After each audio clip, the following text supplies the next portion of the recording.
Welcome to all of you.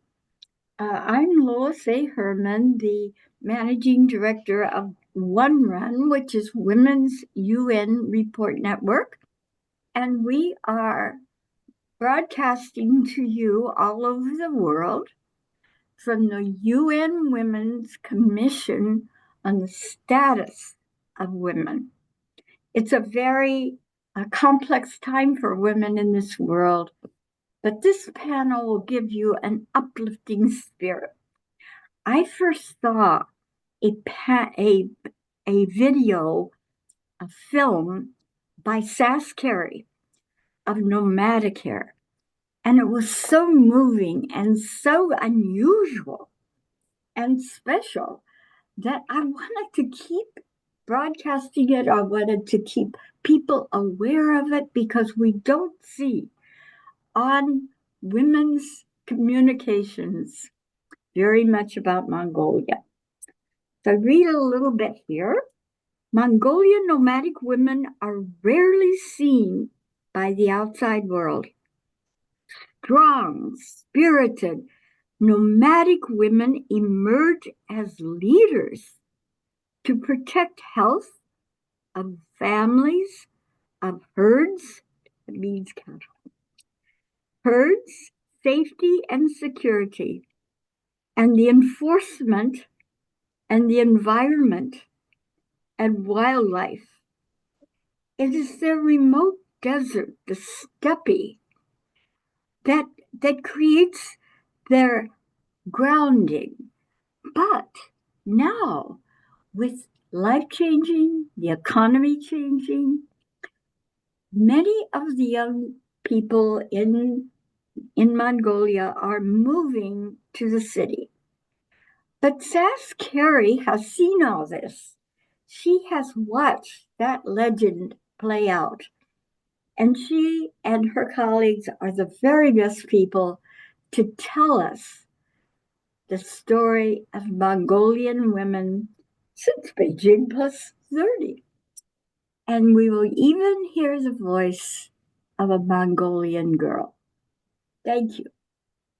And I just wanted to welcome you. I'm here with Cheryl Mitchell, and we are going to show you some videos and answer some questions. So just keep track of your questions and write them in the chat, and we will be happy to answer them. So we'll introduce Cheryl first. Cheryl, introduce yourself, please. Welcome to our viewers from all over the world. I've been a friend, a professional colleague, and an admirer of the work that Sass and Nomadicare have been doing in Mongolia for many, many years. So it is thrilling to me to be here today to answer your questions, to join with you in caring about this group of women, and to say, watching as somebody follows a leading, even over changing time, is an amazing experience. Thanks, Lois, for having us. Okay, I think we can start the video now. I started working in Mongolia in 1994 when one of my clients and friends told me I needed to go to China and learn about the energy healing there, which was, I said, there's no way, and we ended up trading. So I traded 7 years of healing for her, and she helped me go on that first trip with the American holistic nurses, which went to China and Mongolia. And as soon as my feet hit the ground in Mongolia, I felt a bolt of energy come through me, and I knew there was something I was supposed to do here. The way that I started the first movie that I'm going to show you was in 1997. I had a 6-week work as a short-term consultant in healthcare for the UN, United Nations, UNDP, Development Program. And we went to different groups, some near the Gobi, some in eastern Mongolia, some around the city of Ulaanbaatar, and we asked them questions. And one of the questions we asked the Gobi women was, how much water do you use in a day? And the answer is 5 liters, which is like 5 quarts. And when I came home, I was sitting in a rocking chair meditating, and it came to me that the world needed to see what women looked like who were using 5 liters of water a day. And that's why I went and made the movie Gobi Women's Song. So I want to show you the trailer of this movie and introduce you to the women through the trailer. Go ahead, Sarah.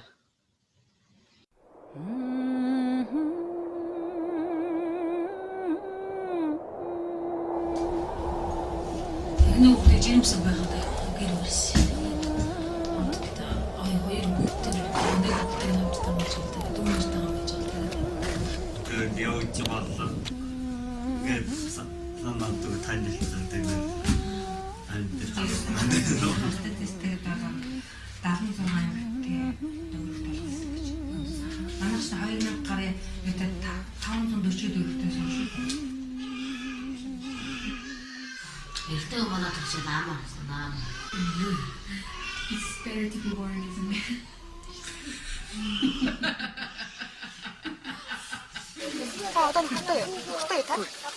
Did you ever have a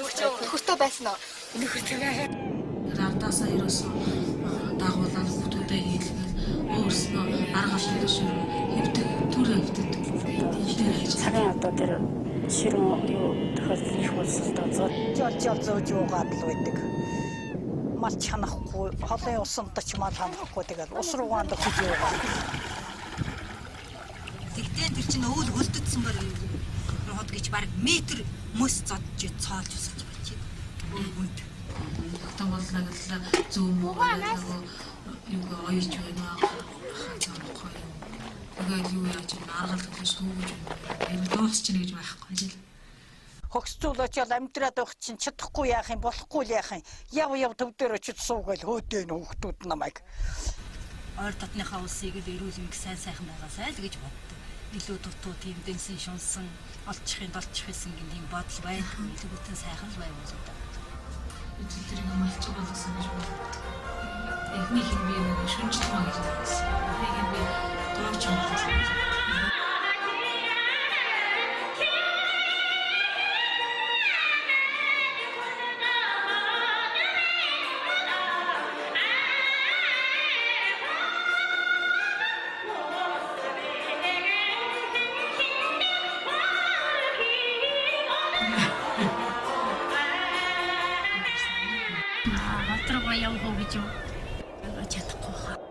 Манай говьд бүх юм чөлөөтэй учраас сэтгэл их тэнэн байдаг шүү дээ. Сайхан байгаа үзгээ.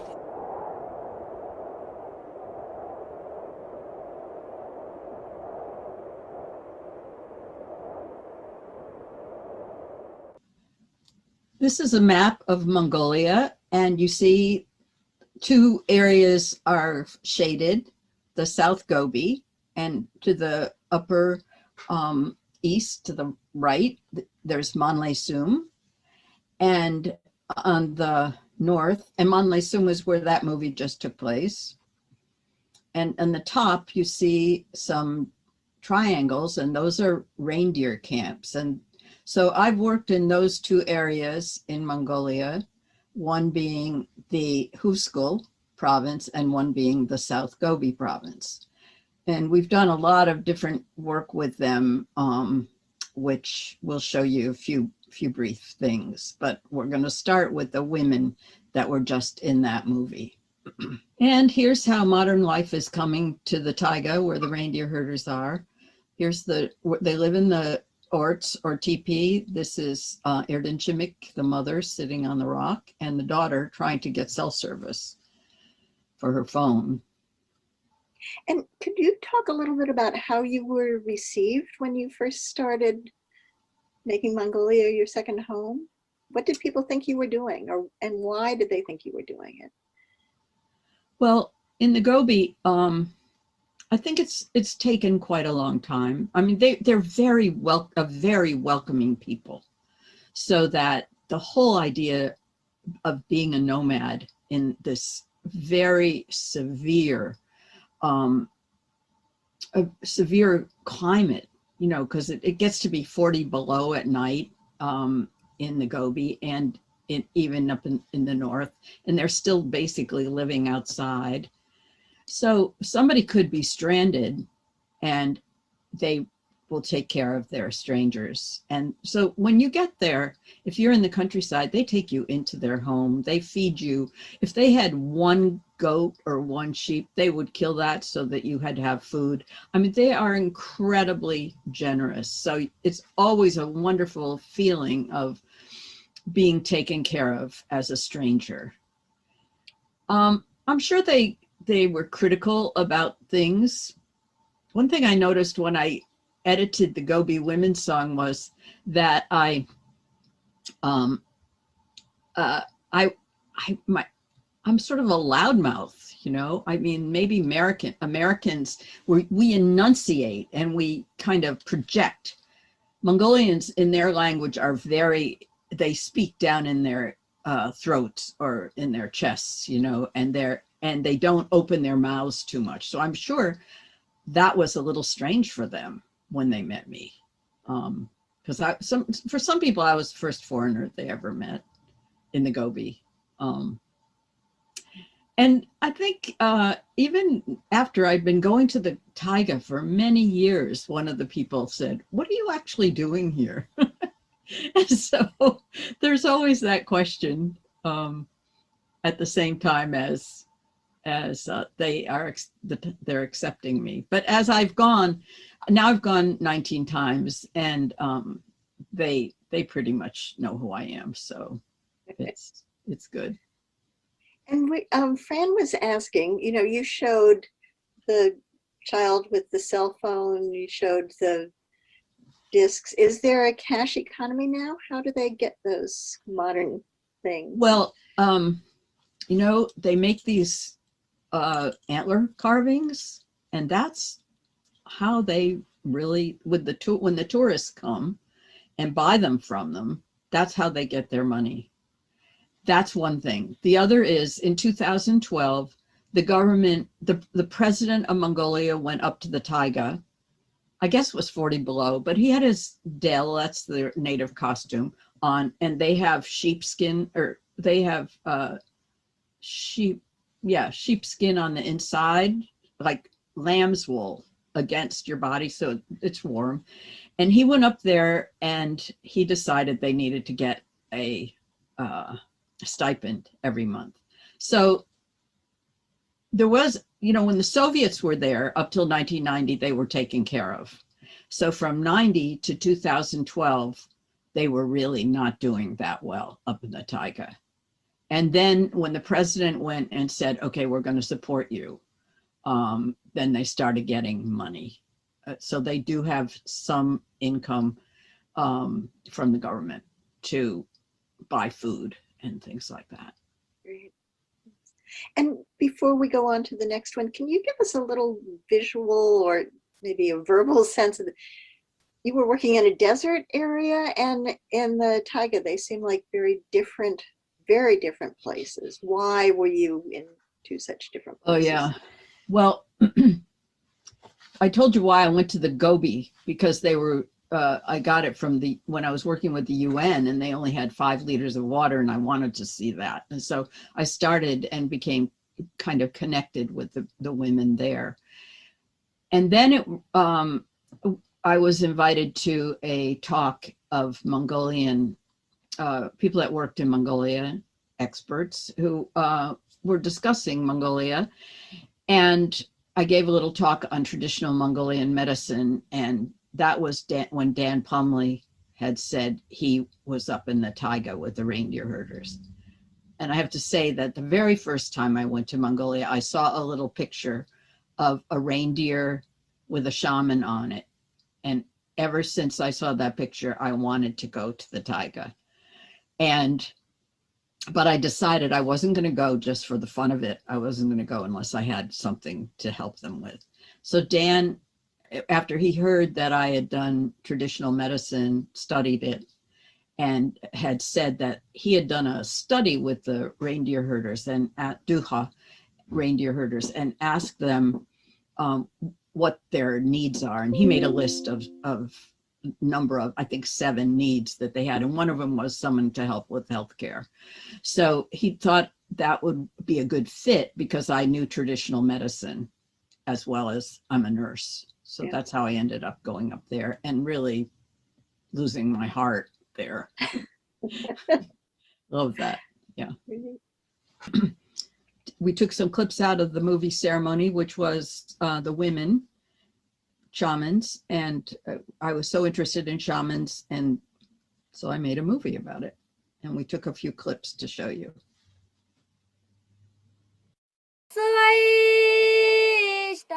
Өөр асрын хүчтэй унсан.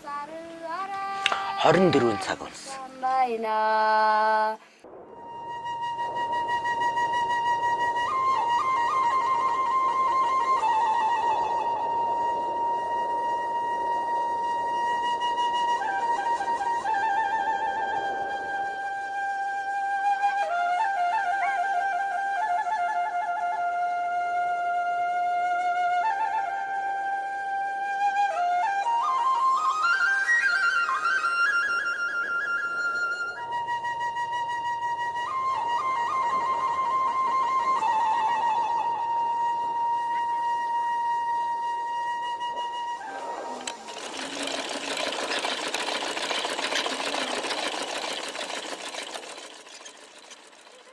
Одоо тэр санаал онгод тэнгэр нь одоо өөрөө ирээл одоо яаж байдаггүй нэ. As a spiritual channeler and healer, I'm familiar with seeing into the invisible world. We start with this common understanding. The reindeer herders I'm visiting call themselves Duha, meaning Tuvans, from Tuva, Russia. In the summer, I meet them in the mountains because the reindeer need cold and reindeer moss for pasture. If I go during other seasons, I find them in the forested taiga, where they have more protection. And along the way, I meet the Darhats, who live in the lower land, or the steppes, which is perfect pasture for their sheep, goats, and horses. Both groups have shamanic traditions. On the way to the taiga in the Sum of Ulan-Ul, I often find Yura. In honor of the tradition of shamanism. She is a Soviet-trained midwife, has her own pharmacy, and is a Darhat shaman.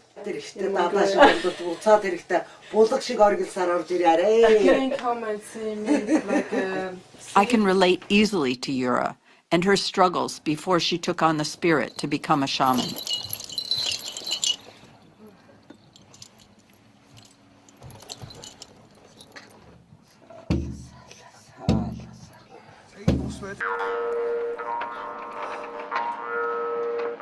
Өөртөө хүн бол бас нэг үгээр хэлвэл хуурч нь одоо даагмаар, унгаммаар гэж ярьж байгаа. Тийм учраас тэр хүнээ унаа нь их хол явж чаддаг. Хэнгэрхтэй хүн бол нэлээд асар хол яваад далдан юмнуудаа уулзах нь. I can't see because the shaman needs darkness for safe passage. Inside me, I experience the rhythm of the drum, the dancing and singing as they change the energy of the shaman to invite the spirits. With his costume, I experience the shaman. Тэгээд одоо энэ дээл гэж байгаа энэ хоёр хувцас энийг 7 эмэгтэй хүн гэдэг. Тэр өмсгөл бол гол өргөтэй өмсгөлүүд байна. Жишээ нь одоо миний үгдээд одоо энэ тэнд одоо сүнэс гэдэг байгаа юм аа үгдээдсэн маань одоо нэг ёсна одоо манай гараад тасах гэж байгаа чөлтгөр гэдэг байна.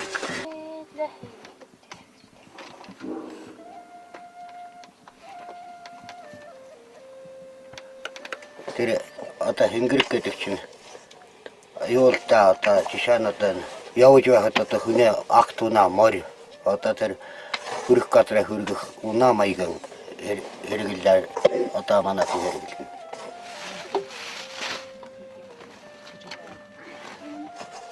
Одоо тас сар гэсэн утгатай тийм өгөлтэй.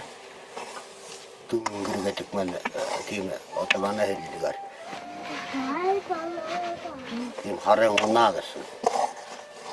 Харан унаа гэдэг маань харанхуй ертөнцид унаа гэсэн утгатай тийм учраас одоо унаа одоо морил гэсэн үг байхгүй гэж байна. Тэрийг бол хэрэгжилж байгаа. Хэрэгжилдэг бас сарных удааг нь гаруй гаруй жил болж байна.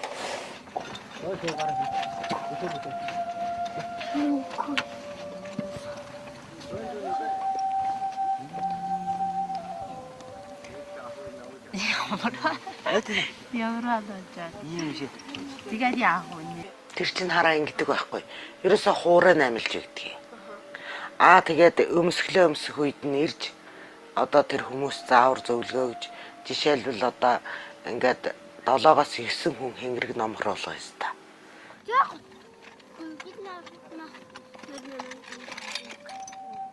Одоо мороор бол тэр чинь номхруулж одоо эмнэг морийг номхруулж байгаа гэсэн.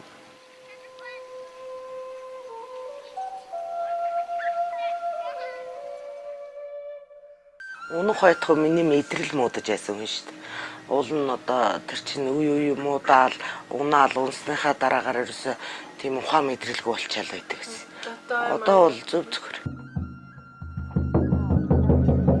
None of the shamans I met wanted to be one.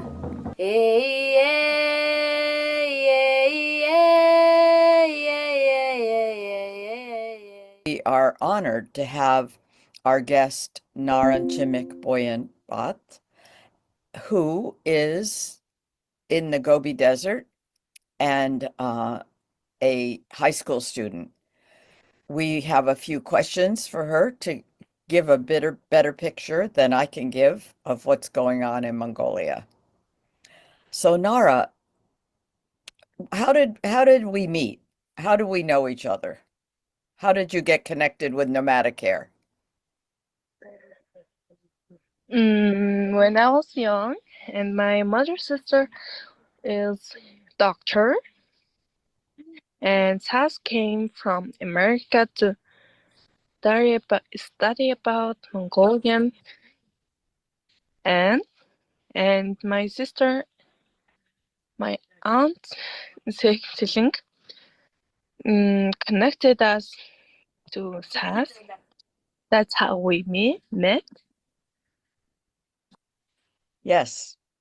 And you had a serious problem of burn scars, and you came to Shriners Hospital 4 times. And that's why you speak English. Yeah. Yay. Okay. So the first question we have is, can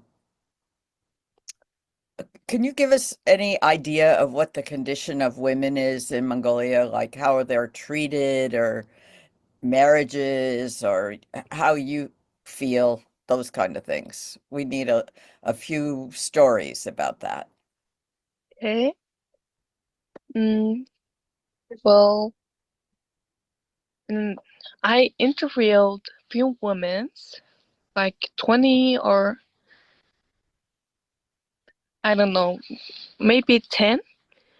And I asked them, what's the problem of studying in abroad? First, I asked them, what's problem of studying abroad? And they said, when they were young, and some parents didn't have to pay like tuition fees, or just like women have to do the housework, men have to go and bring all the money. Yeah. And some told me if they didn't have household expenses, they didn't have enough for the household expenses, so they can't go to the other country to study abroad. Yep. Wow. So, you were also talking to me about what you're thinking about for your future. Mm-hmm. What are you thinking? I'm thinking of being a a auditor, Auditor? Uh-huh. and or be like psychologist. Mm-hmm. And I'm thinking of University of Chicago. Okay. And you were thinking of Harvard, right? Yeah, I were thinking about Harvard or Stanford.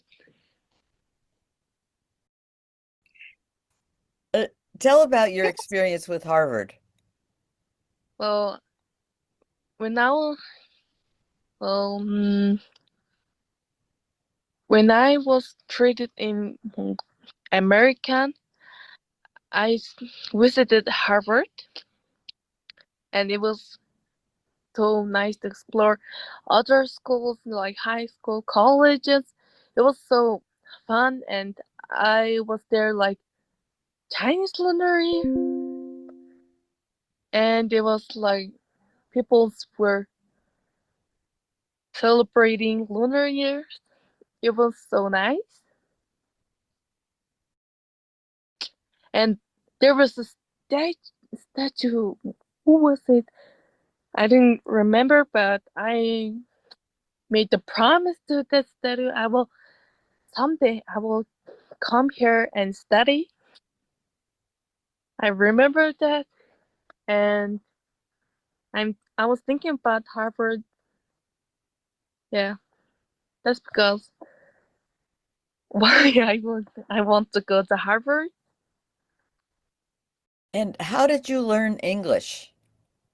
Well, I went to the America for treatment, and I learned few words when I was little, little when I was there treated.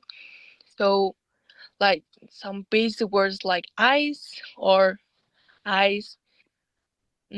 balls, like. And when I was fifth grade, I didn't know how did I just learned English. I didn't know how did I learn English, but I understand the English like it was my own mother tongue language. Yeah, I thought the little videos that I was watching when I was little on the TV, like cartoons, and maybe I learned from there. Yeah.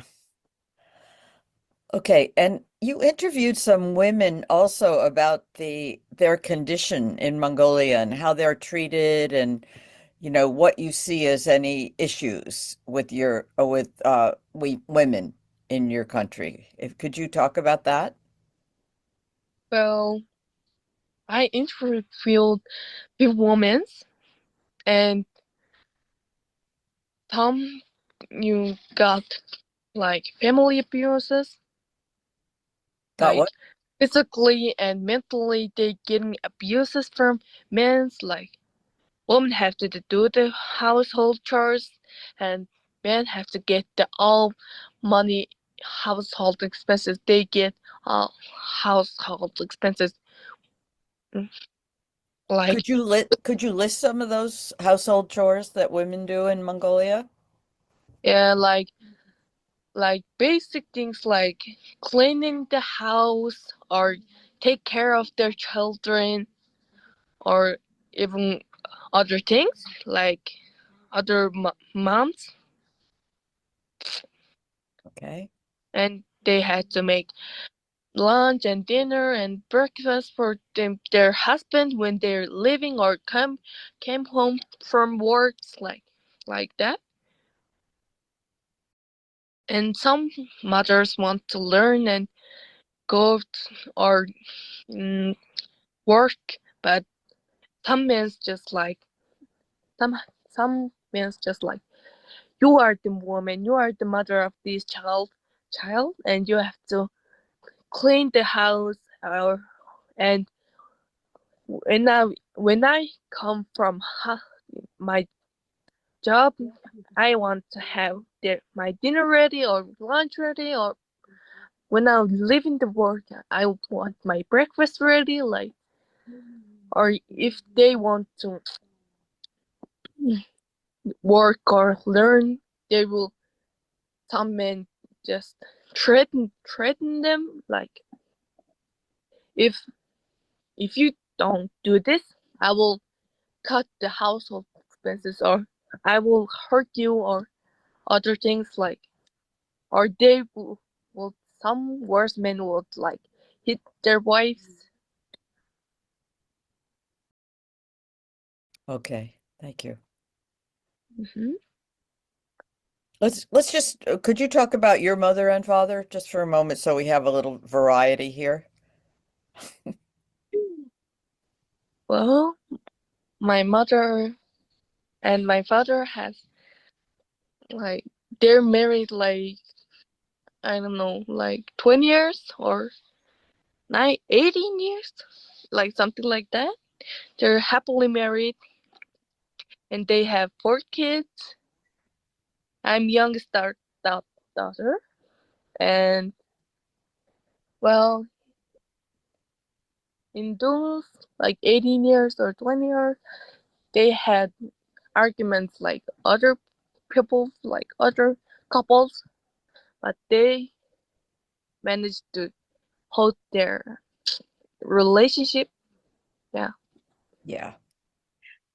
Nara, could you tell us about your aunt who was a physician, a doctor? Is she working in the Gobi? Has she moved into the city? Yeah, she's working Gopi. Yeah. And are you still in the Gobi or have you moved into the city? No, I'm in the Gopi. What do you love about it? Well, it's, I don't know, I just love everything in here. It feels like it feels so comfortable in here, and I like to be here, and I love to be here. There is our relatives in here, so that's why I love being here. And here, some people might be some bad people, but in here, a lot of people are good-hearted people, and I like to be here.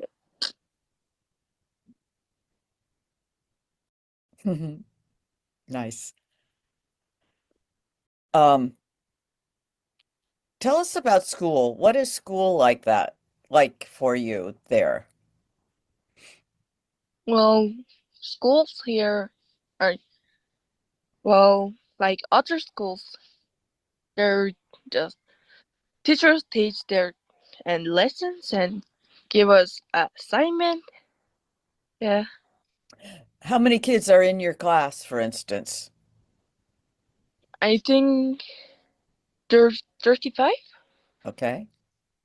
Yeah, a lot of people, a lot of students transfer to other schools. So yeah, I think it's around 35, I guess. And what You, kind of classes do you have? Like math, geography, biology, and chemistry, and Mongolian language. Mm,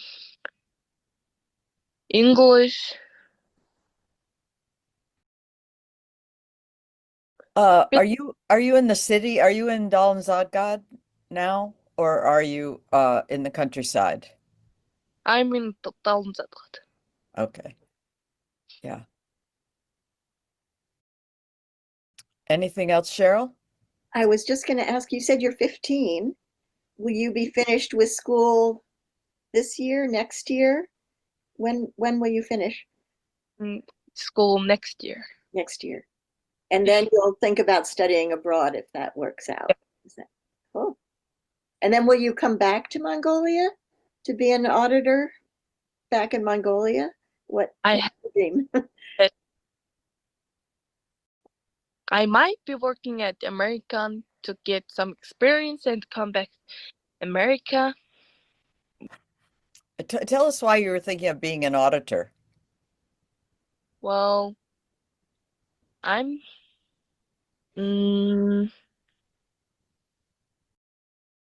I want to help the banks like an auditor is an independent professional who examines the verify the accuracy of companies' financial record and reports. You mentioned justice Yeah, and corruption before. Talk about that a bit. well, my mother told me if you go by truth, you will receive a good things. Mm, That's okay. mm, Your mother told you? if you go by the truth, Oh, you yeah. you will receive the goods later. Good idea. You have a very wonderful family. I know your whole family. In fact, we're going to see a little video of you on this program when you were much younger. And thank you so much for staying in touch with SAS all these years. I feel like we've learned so much from your experience about people caring for each other, caring about each other. Thank you. Yeah, thank you for everything, Nara, and your mother and father, Arhan and Boyambat.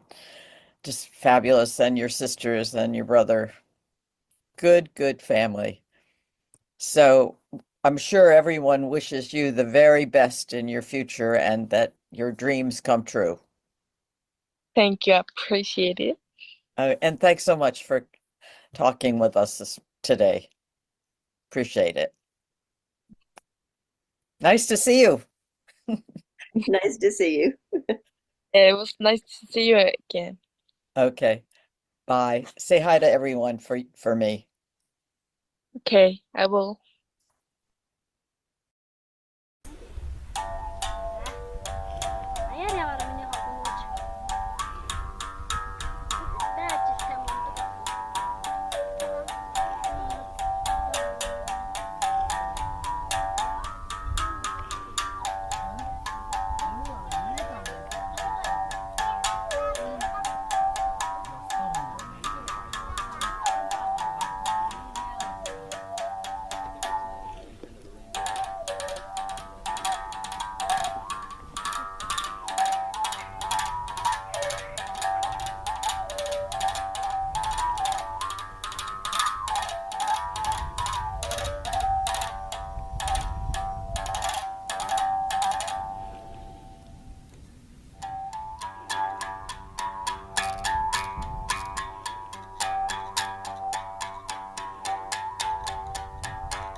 ярьж яваад гэж юм.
Well, I'd like to say a few things about that, those shots.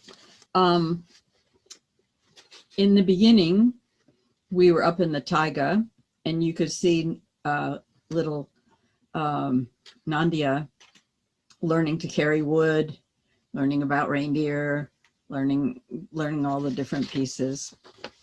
And Nandia and her mom are the ones, the stars of our movie Transition, our latest movie that was supposed to have its premiere last year, but didn't. The second part is in the Gobi, and I'll just give you a little tiny bit of background about that. When we did that training for doctors in 2012, one of the doctors came and said, "What do you do for scars, bird scars?" And I said, "Oh, you can put vitamin E on it."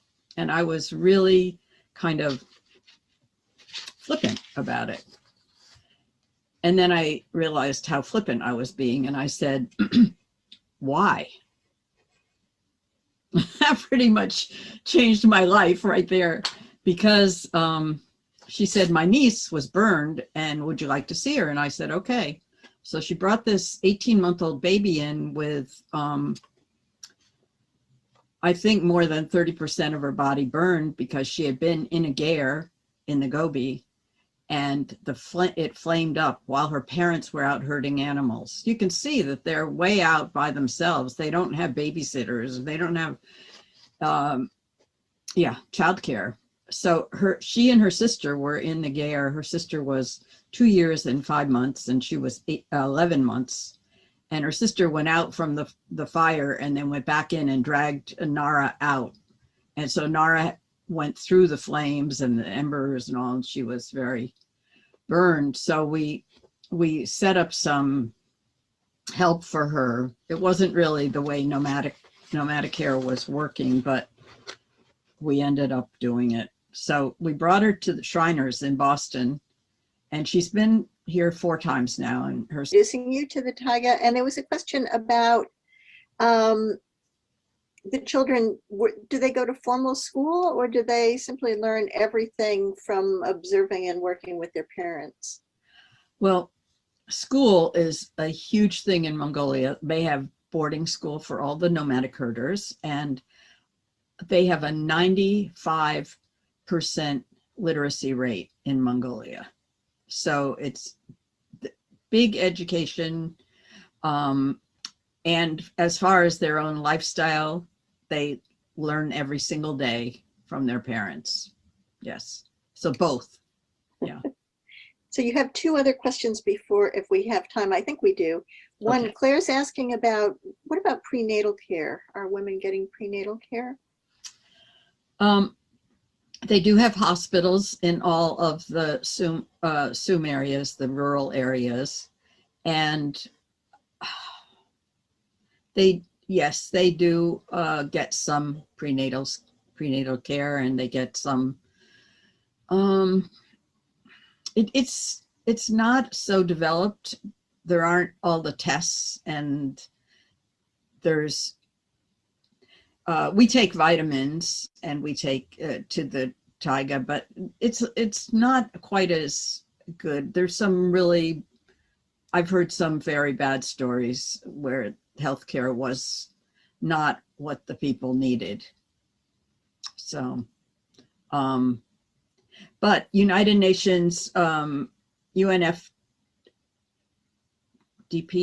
or the family planning, is very active in Mongolia generally.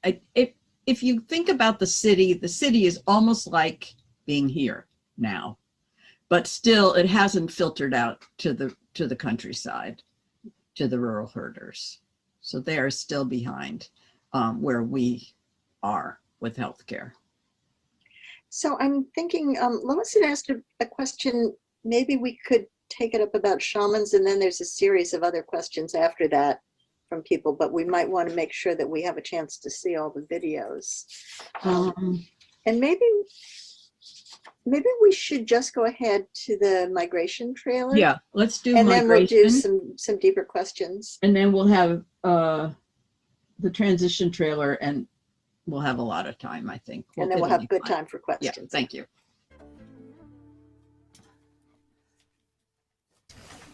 테리아가 그 차톡도 너다 차워도 왜 잘하고 나 톡도 아니 계속 택대를 차가다가 저런 데이트 메이트 그러면 차도 어찌지 않지 누구 죽일 때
싸웠다. 오라라.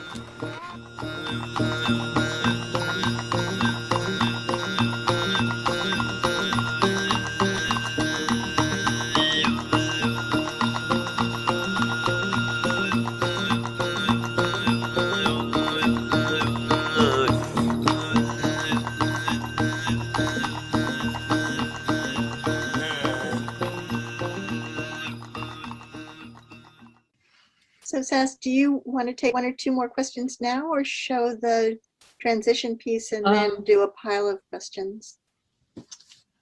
I just want to say a couple things. One thing is that after visiting the Gobi in 2013 and finding that none of the women were nomadic anymore, I was inspired to videotape it, film as much as possible about the nomadic life where it was still occurring.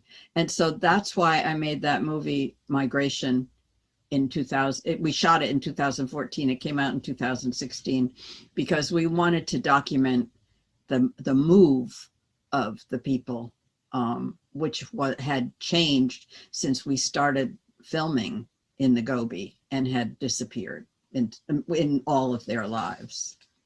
So let's take a one question or so. So maybe we could go back to Lois's question about shamans. Is it, and I'm not sure exactly, is it that are women often shamans? Was that very unusual what you showed us? And how do people know that they've been called to be a shaman? And is that dying out as the nomadic way of life is leaving? Please watch the whole movie when you get a chance, because it answers all those questions in the movie. No, it isn't unusual for women to be shamans. It's pretty equal. There may be a couple more men, but basically women and men, they're all shamans. It isn't dying out. When the Soviets were in charge from 1920 to 1990, they didn't have religious freedom. They killed the monks and the Buddhist monks, and they imprisoned the shamans. So they had to secretly practice shamanism over those years. And being in the taiga, it's so far from the city, and really the police weren't going up there to check people, but all the shamans that were practicing during that time had guards out when they practiced, so that they wouldn't let people in because they would be imprisoned. And all all the parts of their costume and their drums and things would be confiscated. So since 1990, more, the ones that have been practicing all during the time, of course, came out, and a lot of new ones came out. Now, I have this question in my mind about whether it actually was because they were being repressed and they weren't allowed to show their kind of skill or need to be shamans, or if it just became something that they could make money from with tourists. So there's always that question. But one year I was there, I think maybe 2005 or something, some year around there, there was an article in the paper, 1,000 new shamans in Ulaanbaatar.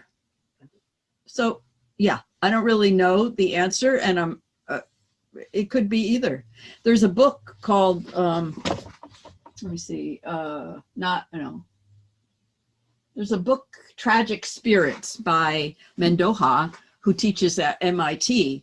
And that's a very interesting book because she's talking about how the shamans are able to go back and gather the history that they missed during the Soviet period, so they can connect with the ancestors, something that during the Soviet period the country and the people have lost. So that's a very interesting book by Mendoza. Let's see, was there another part to that question? Oh, how do you become a shaman? Very often people who have epilepsy are taken by their parents to a Buddhist monk or to a shaman to see what's up with them, what's the problem, what's going on. And the shaman or Buddhist Lama will say that person is a shaman and needs to take it on. And then it seems to clear up their issues, mental issues, because they've taken on a spirit who has felt rejected. It's called a shaman disease. So that they get. That's one of the things that transition in the moving from the old world to the new, and then maybe you could ask or answer some questions about the roles of reproductive health and the father's role in children's lives, and whether people are conscious of carrying on a tradition that's dying, things like that. Okay. So this movie is the latest movie, which we shot in 2018 and 2019. And it's, you'll hear, if you have to read fast, but the subtitles just keep moving along, and it tells the story from this reindeer herder named Hongora, who went to the city and grew up as a reindeer herder, moved to the city to study, to become a doctor, and then had to choose which life she was going to live. Okay. За өөрчлөгдсөн. Одоо тэгэл оюутан болохоос л эхлээл өөрчлөгдөж эхэллээ ер нь бол. Би өөр 8 хүртэл таагийн дээр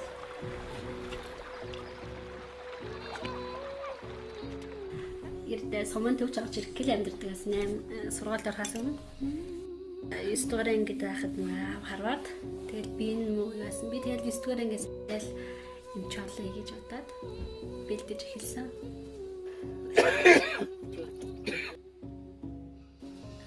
Ер нь бол имчуулаад аавгаа имчлэе гэж бодож байна. Тэгж явс тэндээс тэр сайхан газар амьдралаа. Тагиндаа байгаа л байвал байгаа л тэр ер нь бол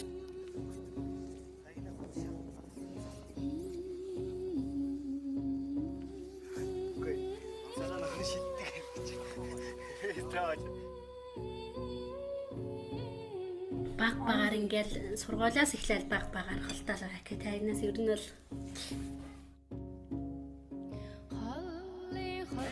нөхөртэйгээ алхаар хатад байтгуулаа танилцсан. Тэгээд хоёр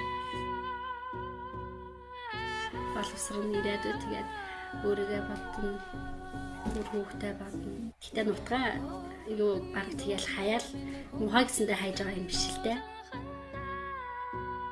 Сумандаа бол их сайхан л та хүн болгоно танин айлуудаа мэдэн тэднэрт сумаа хүмүүс ч гэсэн надад амар юу өөрсөнд нь тагийнхэн тэр тусмаа сайхан байдаг юм шиг надад үзүүлээд жил баг ажилласан. Тэгээд хүн орондоос болохоор маш их хугацаа ирээд хүн ирээд хотод ирээд ажилд орсон.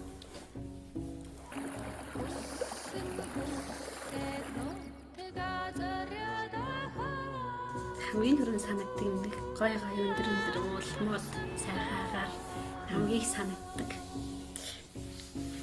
Хаалуун дус гэр орон ер нь бүгд л ер нь ингээл шал өөрөлтэй солигдсон юм.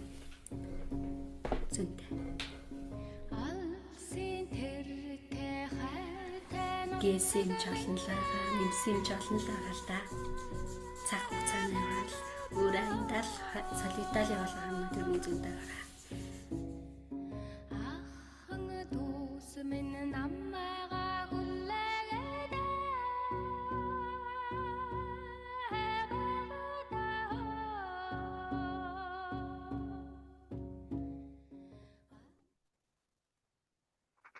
That last, when the lines came down, that's traditional Mongolian script, said transition.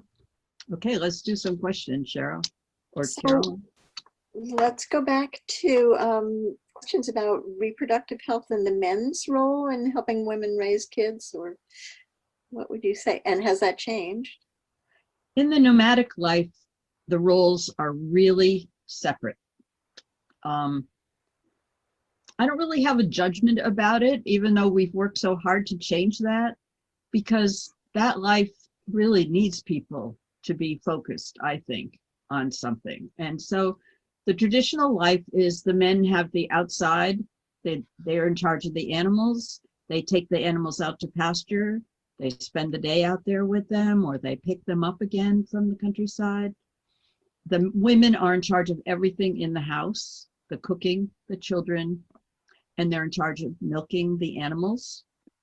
And the men help with that, taking them to them. So there is quite a, I find the fathers very affectionate and you know, there's a nice relationship, but they know what their role is, and they have such big roles in slaughtering the animals, you know, providing the food, the pasture, and the women are in charge of all the white products. That is the milk, the cheese, the cottage cheese, the milk vodka, the everything. They're in charge of all the inside things. And the men have to sometimes do the hunting, kill the animals and slaughter them and butcher them. And that's traditional life, I would say. Right. And she also wondered, maybe it was close to the prenatal care, what are there reproductive rights for women or? Yes. Yes. Yep. There, you know, it's so interesting. Sometimes in some studies they found that the gender rights are gender issues are the opposite in Mongolia because the women are very powerful there in another way. Mm-hmm. They have, you know, I can't think of hearing about abortions, but I'm pretty sure they have abortions and they have birth control and they have all those kind of things. But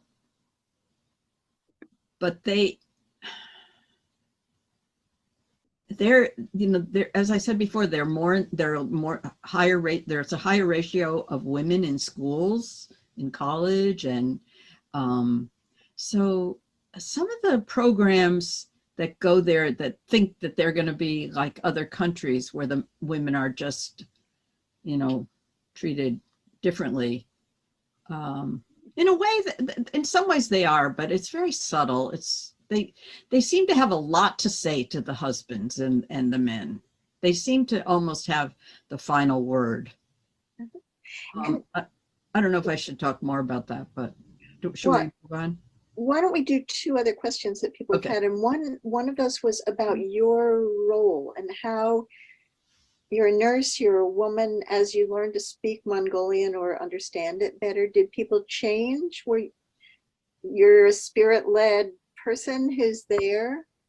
Did people change in the way they related to you over those years? I just have to say that I started working in Mongolia when I was 50.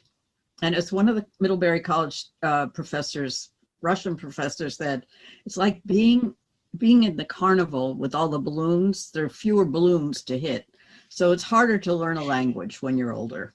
So I wouldn't say I'm really great at Mongolian. I can have conversations with people, but I usually take a translator because I'm making movies and I want to be sure to understand what they're saying as we're going along so I can ask the next question. They welcome me. I feel very welcome there. That's all I can say. And I mean, yeah, we can carry on little conversations, but it's not really enough for me because I want to know a lot more than just, hi, how are you? It's a nice day, you know, have a good sleep and those kind of daily things. And you can access that through a translator more than, you know.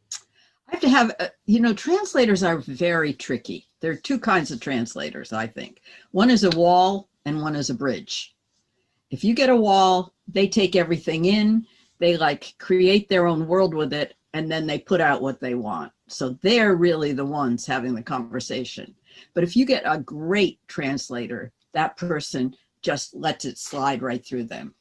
And so I still feel like I'm talking to the person, even though they're saying the words. And there's a question about, do you sense that the women that you've been working with feel like they're the keepers of a tradition, or are they just changing? Are they just changing and growing the way most of us in a culture that is not changing that fast?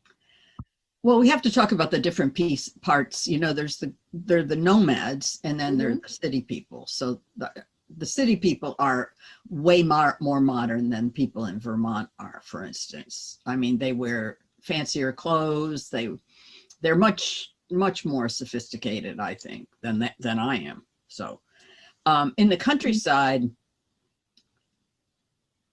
they're holding the traditions. but they also know how to step into the other world. I think all the nomads know how to step into the other world. The men go into the army, so they have chosen to be nomadic herders. They go back to live the way their ancestors lived. That's their choice. And the women go into the, occasionally, you know, if you have to go to the hospital, you have to go to the center of the IMOG or the province. So you're not, that's not a super city, but I think a lot of the women, Dan even brought some of the women into Ulaanbaatar to represent themselves on the radio and with the government and in other places. So they are just fine in there. I mean, I think part of being a nomad is being able to adjust so easily to all kinds of things and just go with the flow better than we do. So the last part is, again, transition. You just saw the trailer with a lot of words. Now this trailer is just going to be the music and the words of the music.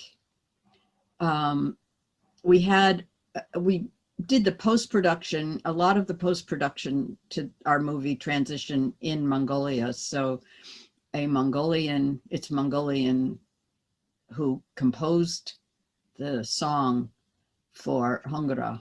And he said, and this is about you too, Sass. So that was really nice. And when I heard it, it really touched my heart. So this trailer is made by Marcin, who was the director of photography. He lives in Poland. And I asked him to just take the music and to translate the music underneath and have Hongara just go through the motions of her life. So that's what this is. Could I ask you a question, Zach? Lois, Hi. I see you've been trying to ask me a question for a while. So here we That's go. all right, because your words were more important and give us a background yesterday, today, and tomorrow. But one of the things we're working on in the women's movement is to try to have multi-generational relationships that are sustainable. And I'm wondering if families stay together, if grandma helps mom, how do they create family, extended family, and is that a good vibe for the people in the steppes? Well, let's talk about the taiga, first of all.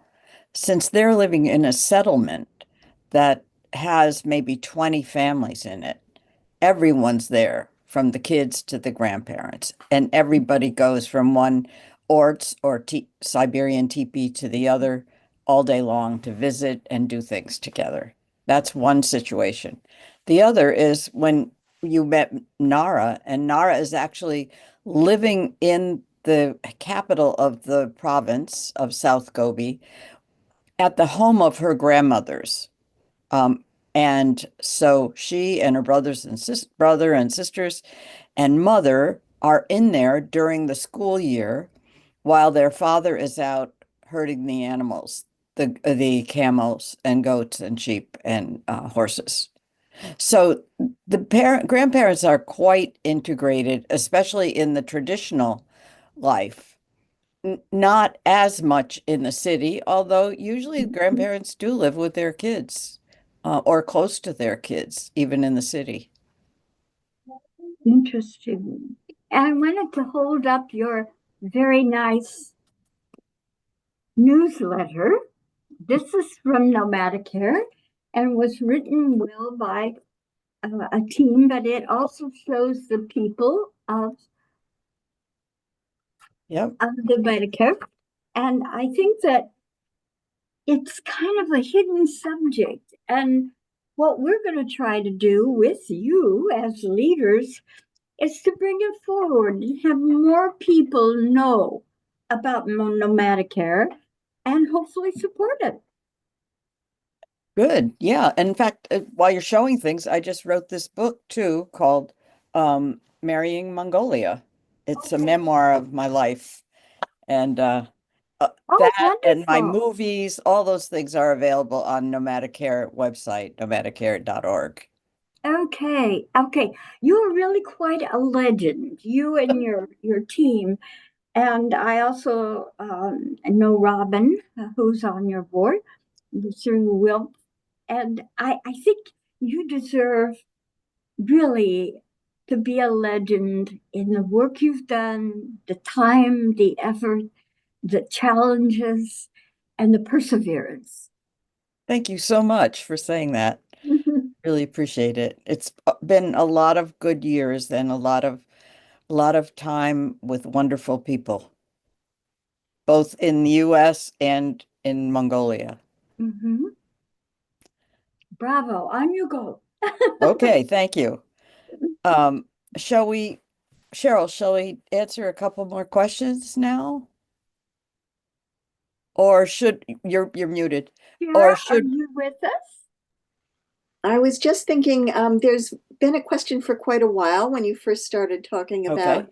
people only using 5 liters of water, but it led to your recommendations as a healthcare provider for being able to serve people with hearing impairment or deaf people in the community.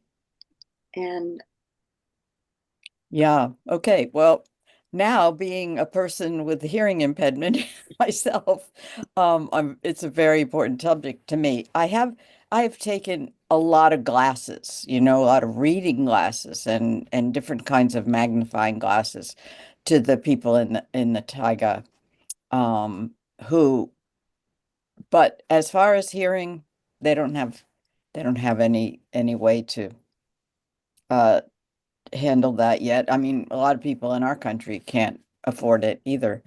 But they they age. It's just very interesting being in this country in the US and being able to get all these tr tremendous helps as you age, glasses and hearing aids and things that keep you younger in a way because you can still pay attention to what's going on.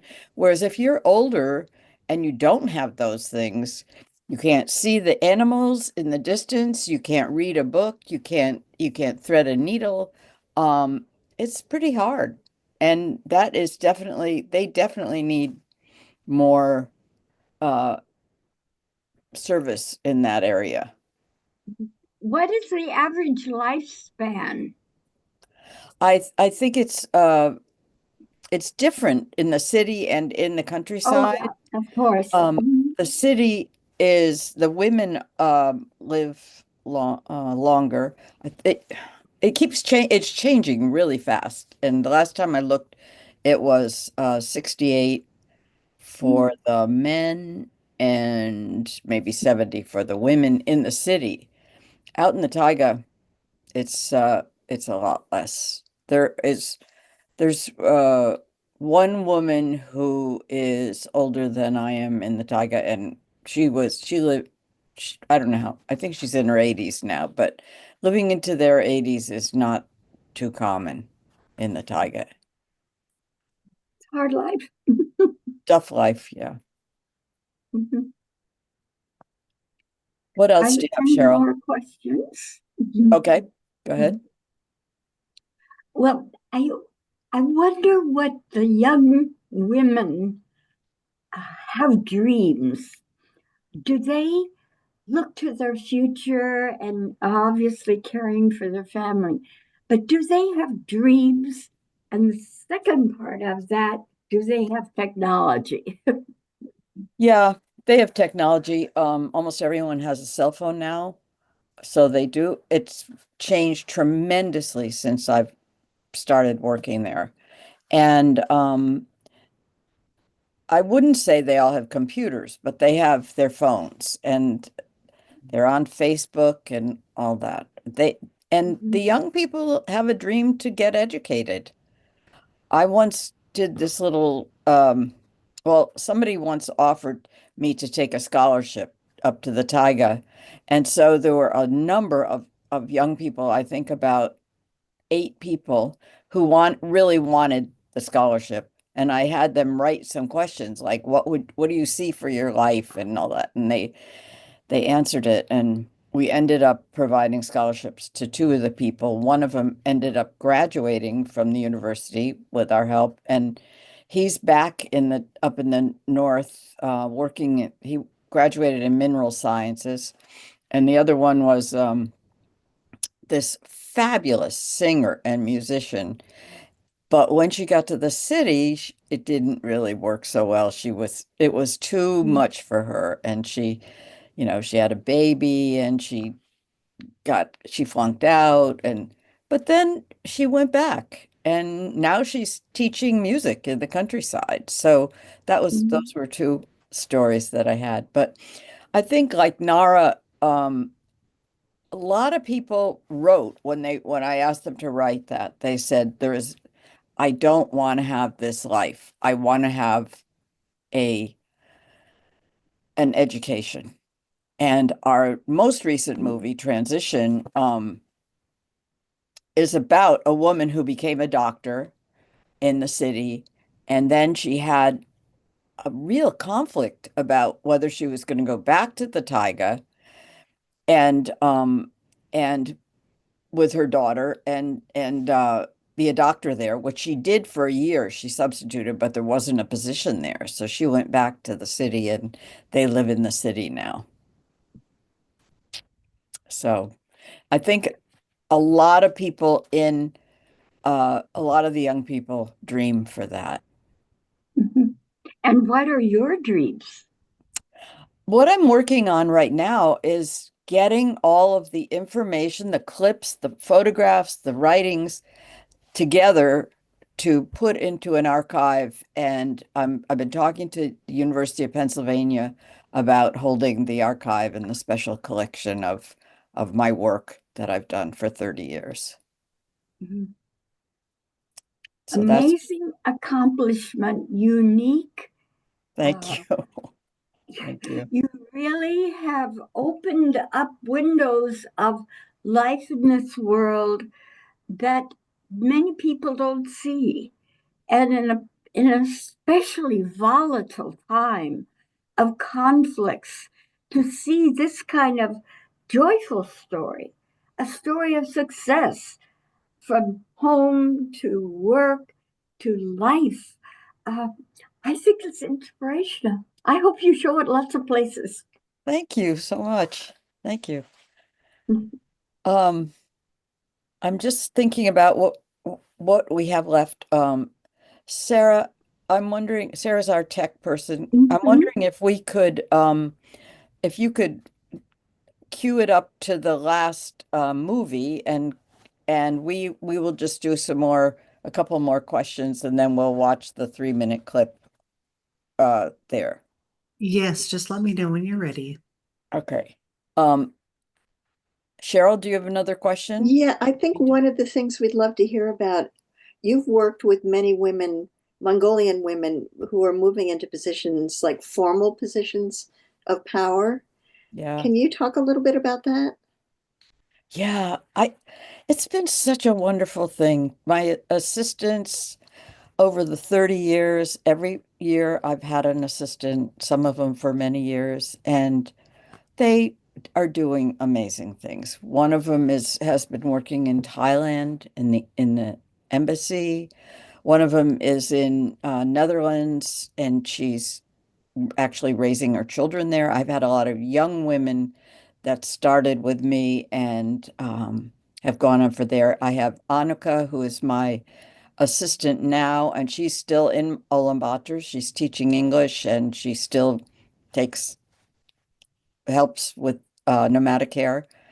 The women have been just amazing. They're really brilliant. They're the ones that I've worked with, and they've been just excellent. Well, Munkjin has been on my board, Munkjin Beinjargel. She was on my board the whole time, and she also went to Middlebury College, so I knew her when she was very young. And she's worked with the Cambridge program in England for the students in Mongolia, and she's still working with students trying to get them educations in education in other countries. So there are a lot of wonderful young people, young women I've worked with. Bravo. So let's take the last little clip that Sarah has ready. Great. One moment while I cue it up.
I want to say one thing that I feel strongly about, and that is following up, like knowing the people that I film and keeping in touch with them.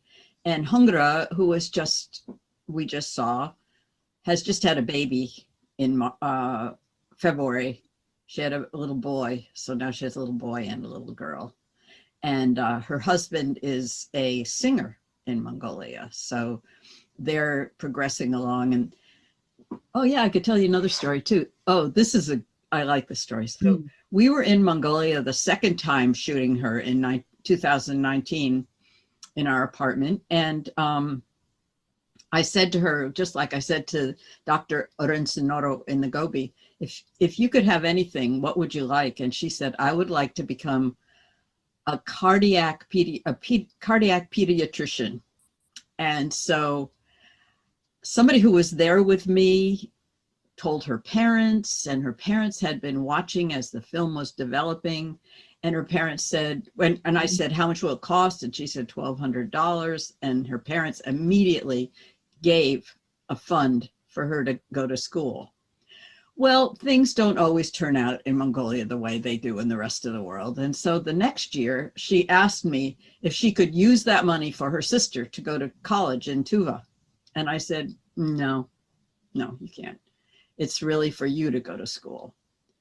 And then last fall, I said to her, she wrote me, and or during COVID, last year, she wrote me and she said, as a doctor who's worked during this pandemic, the government is giving me a loan for an apartment, but I need $1,200 more so I can have an apartment instead of living in a Gare district, which a Gare district, you saw a lot of pictures of that where there are little houses and gares, and they go all the way out from the city. That's a thing that some of the Mongolians wanted me to tell you that has changed in the last 25 years since the 1995 Beijing Committee on Status of Women, but they go all the way up the hills, all the way around Ulaanbaatar. So there are Gare districts everywhere because the nomads that leave the countryside are moving into Gare districts.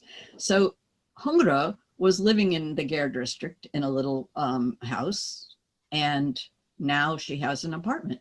I think it's a one-room apartment, and she's just so happy because she doesn't have to carry water.